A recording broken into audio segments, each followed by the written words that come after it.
दोस्तों, पृथ्वी पर पानी ऑलमोस्ट ख़त्म हो चुका है और लोग पानी की बूंद बूंद को तरस रहे हैं। लोगों को बिना पानी के ही काम और गुजारा करना पड़ रहा है, चाहे दुनिया में कुछ भी हो जाए। अमीर लोग अपने पैसे से हर कुछ खरीद सकते हैं, वैसे इसमें भी अमीर लोगों ने अपनी प्राइवेट कंपनी बनाकर ज़मीन का बचा हुआ पानी निकालने के लिए पंप लगा रखे हैं और पाइप के ज़रिए उन्होंने उसका कनेक्शन अपनी बड़ी बिल्डिंग में दे रखा है। अमीर लोग एक तरफ और गरीब लोग एक तरफ रहते हैं। इसी गरीब लोगों में एक होम्स परिवार भी रहता है, जिसमें पिता अर्नेस्ट, माँ कैथरीन और बड़ी बेटी मैरी और छोटा बेटा जेरोम। सभी गरीब लोगों की तरह ये परिवार भी बड़ी मुश्किल से गुजारा कर रहा था। इनके पास एक ज़मीन भी थी जिसमें इनके पिता खेती किया करते थे। अर्नेस्ट को लगता था उसकी ज़मीन अभी उपजाऊ है, लेकिन पानी की वजह से वो खेती नहीं कर सकते थे। उन्होंने उनकी सरकार से भी बात करी थी, लेकिन किसी को भी अर्नेस्ट की बात पर यकीन नहीं था। ना तो उसके पास पानी का कनेक्शन लेने के लिए पैसे थे और ना ही उसके पास पंप लगाने के लिए पैसे थे।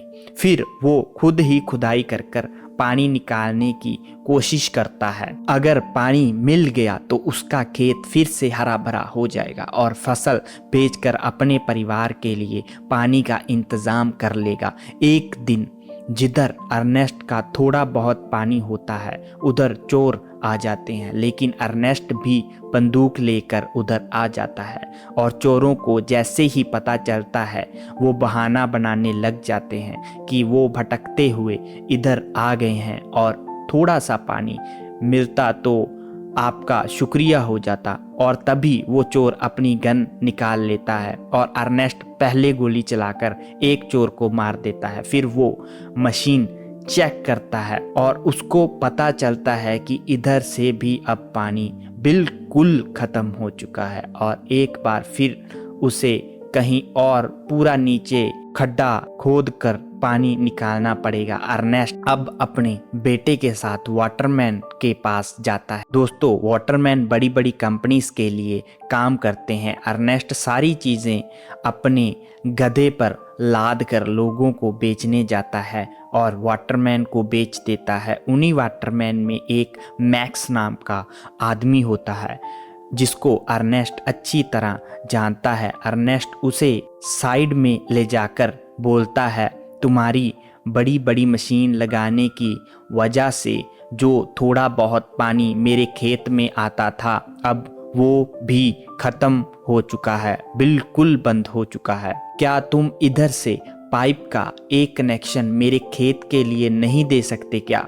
मैक्स बोलता है, इसमें मैं कोई हेल्प नहीं कर सकता। तुम्हें बात करनी है तो मेरे बॉस से जाकर करो। और बॉस बहुत घमंडी होता है। अर्नेस्ट को पता है बॉस तो उसकी बात सुनेगा ही नहीं। फिर वो घर वापसी के लिए निकल जाता है, पर किस्मत ही खराब हो तो क्या कर सकते हैं। आते वक्त उसका गधा गिर जाता है। गिरने की वजह से उसकी टांग टूट जाती है। गधे को तो पहले ही पानी नहीं मिलता था प्रॉपर पीने के लिए, अब टांग का दर्द। अर्नेस्ट उसे दर्द से छुटकारा दिलाने के लिए मार देता है। उसके बाद वो एक रोबोट की मार्केट में आते हैं जिधर ओल्ड रोबोट्स को ठीक कर कर बेचा जाता है। अर्नेस्ट गधे जैसा ही कोई रोबोट लेना चाहता था ताकि उसमें वो डिलीवरी कर सके, लेकिन रोबोट्स लेने के लिए बोली लगानी पड़ती थी।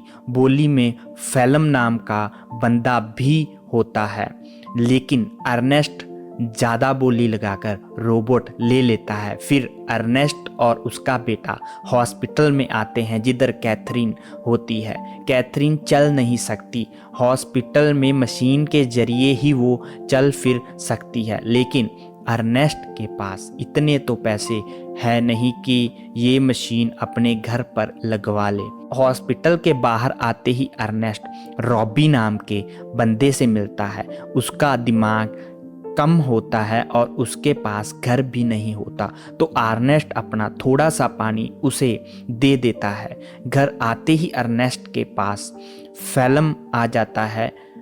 वो उसे बोलता है, मुझे तुम्हारा रोबोट चाहिए, मुझे उसकी ज़रूरत है। अर्नेस्ट को पता है कि अगर ये एक बार चीज़ ले ले फिर वापस नहीं करता, तो अर्नेस्ट उसे मना कर देता है। अर्नेस्ट को ये भी पता है कि फेलम और उसकी बेटी का आपस में चक्कर चल रहा है। अर्नेस्ट ने मैरी को बहुत समझाया कि फेलम सही नहीं है, लेकिन प्यार अंधा होता है ना।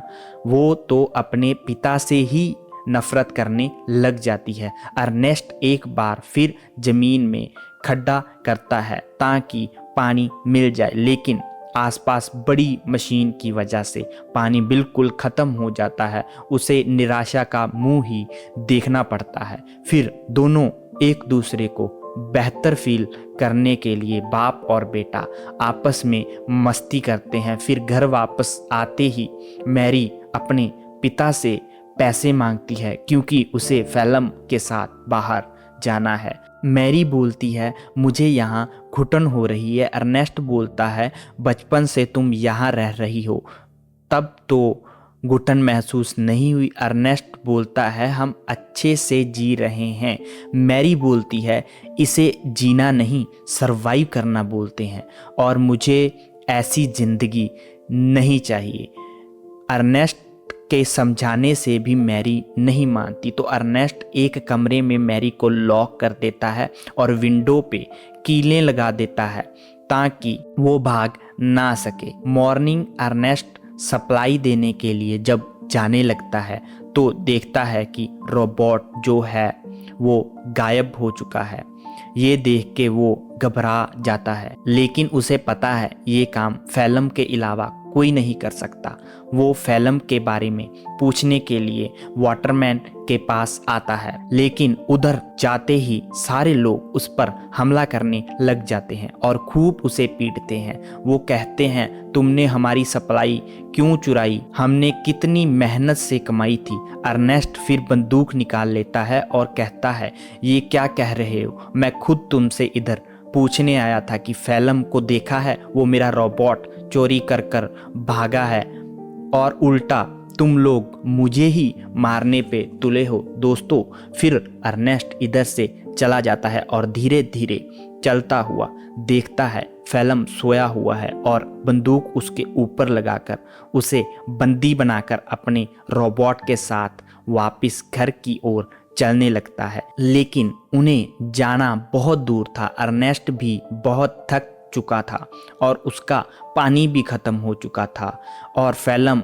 उसे अपनी दारू पीने को बोलता है जो कि वो सप्लाई बेचकर लेकर आया था और उसे बहलाने की कोशिश करता है। वो बोलता है कि मेरी मानो, हम ये सप्लाई आधी आधी कर लेते हैं और अगर तुम्हें वाटरमैन को मुझे दे दिया तो वो ज़्यादा से ज़्यादा क्या करेंगे, मुझे मारेंगे। अगर तुमने शराब नहीं पी तो वैसे भी प्यास से मर ही जाएंगे। फिर अर्नेस्ट मान जाता है, लेकिन जैसे ही फेलम रस्सियों से आज़ाद होता है वो अर्नेस्ट के सर पर जोर से मारता है और उसका काफ़ी ज़्यादा खून बहने लग जाता है। फिर फेलम उसे शराब पिलाने लग जाता है और उसके ऊपर भी फेंक देता है ताकि वाटरमैन को लगे कि अर्नेस्ट ने ही उनकी सप्लाई चुराई थी और उसी ने उनकी शराब पी ली। और फेलम अर्नेस्ट को रस्सी से रोबोट के साथ बांध देता है ताकि लोगों को लगे कि रोबोट ने अर्नेस्ट को मार दिया है, और होता भी वैसे ही है। अर्नेस्ट मारा जाता है। सभी को लगता है रोबोट की वजह से ही अर्नेस्ट मरा है। हमेशा अच्छे लोगों के साथ बुरा ही क्यों होता है। अगले सीन में जेरम उदास बैठा होता है और अपना सारा गुस्सा रोबोट पर मार मार कर निकालता है। फिर उधर फेलम आ जाता है और बोलता है, रोबोट पर गुस्सा निकाल कर क्या मिलेगा, ये हमारे ही काम आएगा और मैं हूं ना तुम्हारे और मैरी के लिए, मैं तुम्हारा ख्याल रखूंगा। देखिए दोस्तों, कातिल ही मसीहा बनने जा रहा है। फिर फेलम वाटरमेलन के पास जाकर बोलता है, मुझे एक पानी की पाइपलाइन सीधे अर्नेस्ट के खेत में चाहिए ताकि मैं खेती कर सकूं। लेकिन मैक्स मानता नहीं। फिर फेलम उसे कहता है, तुम लोग ही अर्नेस्ट को मार रहे थे और मैं बता दूंगा इधर के लोगों को कि तुमने इधर सबके सामने मारना छोड़ दिया था और बाद में अर्नेस्ट को अकेले में चाकू से मार दिया और तुम्हारा चाकू भी उसकी बॉडी के पास ही मिला था जिस पे तुम्हारा नाम लिखा था, मैक्स। मैक्स डर कर मान जाता है और पानी की पाइप सबसे छुपाकर अर्नेस्ट के खेत में लगा देता है और सभी खुश हो जाते हैं कि यहाँ फिर खेती हो सकेगी। और फेलम रोज हल चलाता है और देखते ही देखते खेत में हरियाली आना शुरू हो जाती है और उसके खेत में फसल उग जाती है, जिससे देखकर सभी बहुत खुश हो जाते हैं और फेलम और मैरी कुछ इस तरीके से अपनी खुशी मनाते हैं और दोनों शादी कर लेते हैं। वो बहुत खुश हो रहे थे, लेकिन फेलम को अंदर ही अंदर एक बात सता रही थी कि ये सब अर्नेस्ट का था। फिर अगले दिन बैंक के कुछ कर्मचारी आते हैं और फेलम को बताते हैं कि अर्नेस्ट ने अपनी ज़मीन को बैंक में गिरवी रखा था और अर्नेस्ट तो मर गया, अब ये ज़मीन और फसल हमारी होती है। फेलम बोलता है, नहीं, ये बात तुम्हें पहले बतानी चाहिए थी जब उसने फसल को उगाया नहीं था, अब क्यों बता रहे हो? लेकिन बैंक वाले नहीं मानते और बैंक वाले कहते हैं, एक हफ्ते में पैसे नहीं मिले तो तुम्हारी फसल और ज़मीन हमारी हो जाएगी। फिर बैंक कर्मचारी चले जाते हैं और फेलम परेशान हो जाता है, अब पैसे का बंदोबस्त कैसे करूंगा? और फेलम रोबोट को बेचने के बारे में सोचता है ताकि पैसे चुका पाए और फिर वो रॉबी के पास जाता है और उसे साथ में आने के लिए कहता है और फेलम रॉबी के बच्चे को ही बेच देता है। फेलम की हैवानियत बढ़ती ही जा रही थी और रॉबी को पता लग जाता है और फेलम को मारने लग जाता है। लेकिन दोस्तों, उधर मारना पीटना मना था, बच्चा बिक गया तो बिक गया। फिर वो रॉबी को गोलियों से मार देते हैं। फिर वो फेलम को भी मारने लगते हैं, लेकिन फेलम उधर से भाग जाता है और वो रोबोट भी उधर ही छोड़ जाता है, क्योंकि सबको बताना भी था कि वो पैसे बच्चे को नहीं रोबोट को बेचकर आए हैं और पैसे वापस देकर ज़मीन फिर फेलम की हो जाती है। अगले दिन रोबोट फिर धीरे धीरे चलकर अपने पुराने मालिक की लोकेशन पर चला जाता है और वो सोचने लग जाता है कि ये किसका रोबोट मेरे पास वापस आ गया। और वो देखता है रोबोट पर अर्नेस्ट का नाम लिखा था और वो अनाउंसमेंट करता है कि अर्नेस्ट अपना रोबोट आए और वापस ले जाए। जैसे ही जेलम सुनता है और हैरान हो जाता है कि फेलम ने तो रोबोट बेच दिया था जिससे उसने पैसे बैंक को लौटाए थे। और फिर वो सोचता है अगर वो रोबोट देना चाहते हैं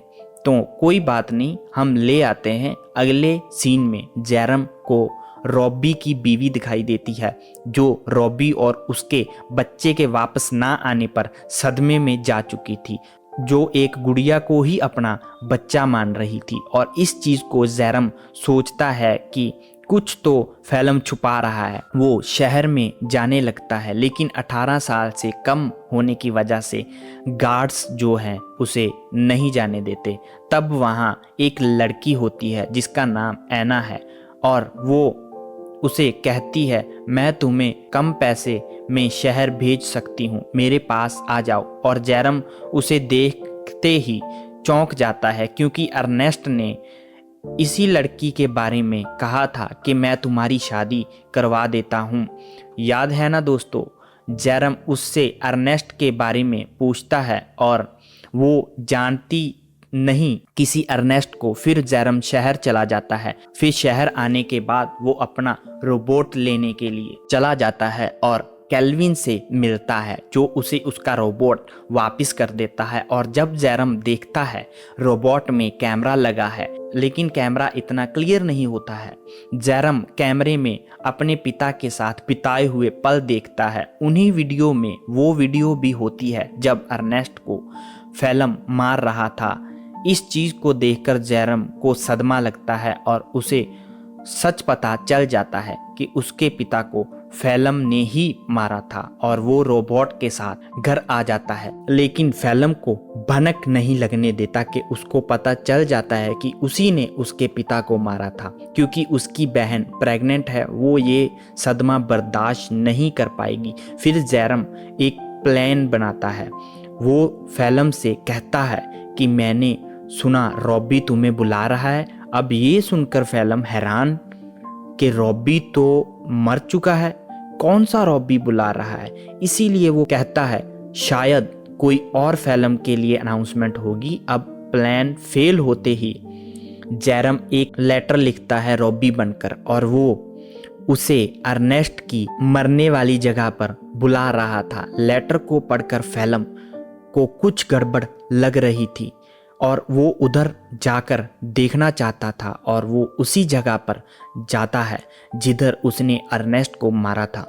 और उधर एक खड्डा था और वो उसमें गिर जाता है और गिरने से उसका पैर टूट जाता है। फिर वो हेल्प के लिए चिल्लाता है। फिर उधर जैरम आ जाता है और जैरम को गुस्से में देखकर फैलम समझ जाता है कि उसे सब कुछ पता चल चुका है, और फैलम जैरम को बहलाता है कि जो हुआ मैं उसके लिए बहुत शर्मिंदा हूँ, मुझे माफ़ कर दो।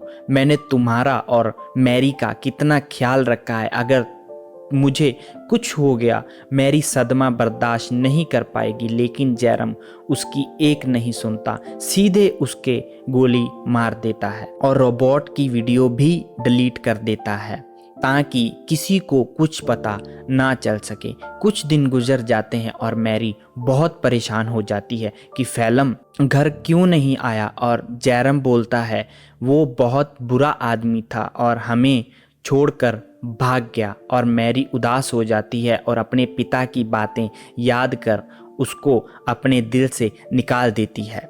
इसके बाद जैरम और मैरी घर चलाना शुरू करते हैं, क्योंकि उनके पास अब हरे भरे खेत भी थे और उसी फसल को बेचकर वो पैसे जमा करेंगे ताकि अपनी माँ को घर पर ले आएं। और इसी के साथ ये मूवी यहीं पे ख़त्म होती है। और अगर आपको वीडियो अच्छी लगी हो सब्सक्राइब जरूर कर दीजिए। मिलते हैं अगली वीडियो में। Thanks for watching.